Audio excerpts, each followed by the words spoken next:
तो जो आज का अपना टॉपिक है वो है हिक्का। हिक्का में सबसे पहले हम देखेंगे इसका परिचय, निदान, निरुक्ति, संप्राप्ति, घटक, पूर्व रूप, फिर इसके भेद और लास्ट में इसकी साध्यता असाध्यता। ठीक है, तो अब स्टार्ट करते हैं। सबसे पहले इसका परिचय।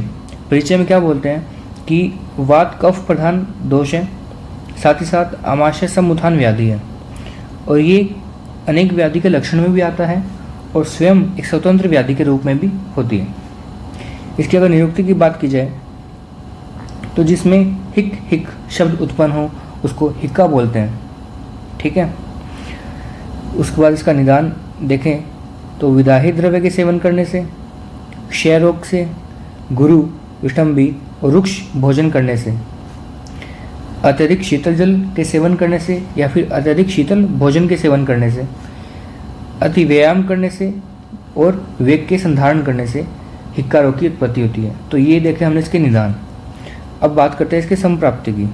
संप्राप्ति में कफ और वात प्रकोपित हुआ, उससे क्या हुआ, प्राणवह, उदकवह, अन्वह स्रोतस अवरोध उत्पन्न हो चुका और वहाँ से हिक्का रोग की उत्पत्ति हो गई।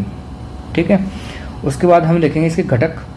घटक में सबसे पहले इसका दोष आएगा। दोष में वायु और कफ, दूसरे क्या इसका रस, स्रोतस कौन से हैं, प्राण, अन्न, उदक। स्रोतोदुष्टि क्या है, संग और विमार्ग गमन। संग मतलब वहाँ पे अवरोध उत्पन्न होना, विमार्ग गमन मतलब अपने पाथ को छोड़कर किसी और पाथ में गमन करना। ठीक है, उसके बाद इसका अधिष्ठान क्या है, आमाशय। अग्नि कैसी होती है, मानदेय है। स्वभाव कैसा है, मृदु। साध्य असाध्यता, साध्य रोग है। ठीक है, उसके बाद देखते हैं इसके पूर्व रूप।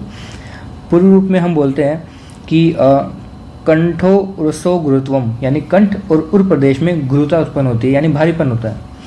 वदनस्य कषायता, यानी कि इसको हम बोल सकते हैं कि जो अपना मुख है वहाँ पे कषाय रस की ज़्यादा होना। ठीक है, कुक्षेर आटोपम मतलब कुक्षी में आटोप उत्पन्न होना।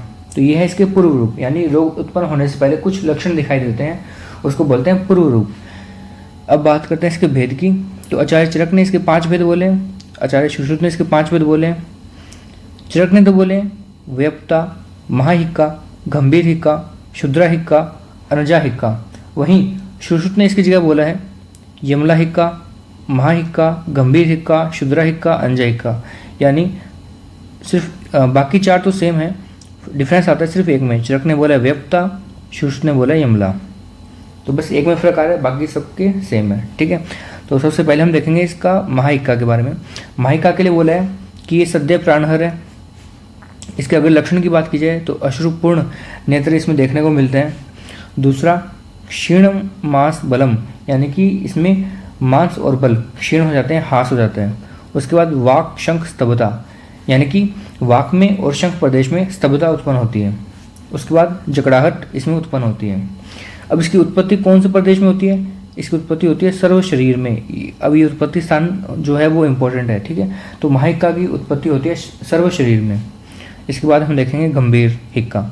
गंभीर हिक्का में क्या है कि कृष्णो दीनमना, यानी जो पुरुष है वो कृष और दीन हो जाता है। ठीक है, जर्जरेण उर्सा, यानी उर प्रदेश जर्जर हो जाता है। ठीक है, प्रनष्ट बल चेतस, यानी कि उसकी बल और जो मन है वो नष्ट हो जाते हैं। ठीक है, और तम प्रवेश।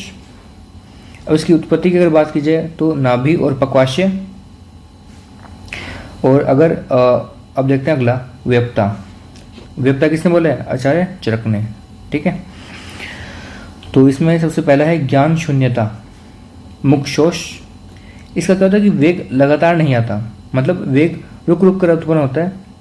और इसकी खास बात क्या है कि अन्न पाक के बाद वेग इसका बढ़ जाता है, मतलब भोजन के पाचन होने के बाद इसका वेग है वो और अधिक हो जाता है। ठीक है, और इसकी अगर उत्पत्ति देखें तो वह है जत्रुमूल।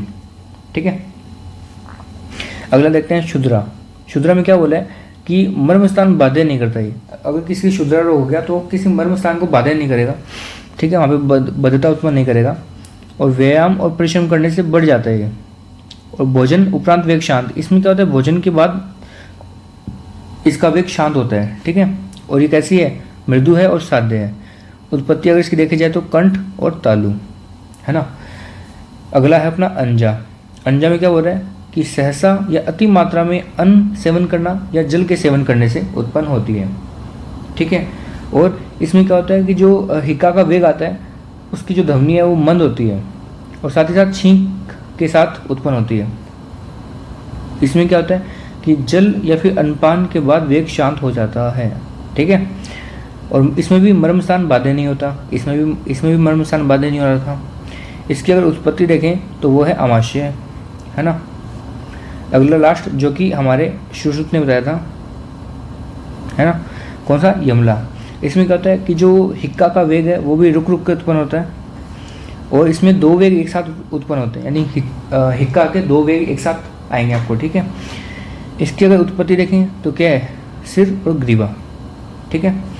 अब इसकी साध्यता असाध्यता देखते हैं। महाहिक्का, गंभीर हिक्का, व्याप्ता हिक्का, ये कैसे हैं, असाध्य। क्षुद्रा और अंजा, ये कैसे हैं, साध्य। प्रलाप, तृष्णा, अगर ये उपद्रव इसमें उत्पन्न हो रहे हैं तो वो कैसे हो जाएगी, असाध्य। वृद्धावस्था में अगर हिक्का हो रही है तो कैसे हो जाएगी, असाध्य। अति व्यायाम करने से या अति व्यय करने से अगर वो हिक्का उत्पन्न हो रही है तो वो भी कैसे हो जाएगी, असाध्य। ठीक है। तो इस प्रकार हमारा हिक्का चैप्टर कंप्लीट होता है। और अगर आपको इसके नोट्स चाहिए तो आपको मेरा इंस्टाग्राम पेज फॉलो करना होगा, वहाँ पे आके आप मेरे को DM करना, मैं आपको ये नोट्स शेयर कर दूँगा। Okay, bye.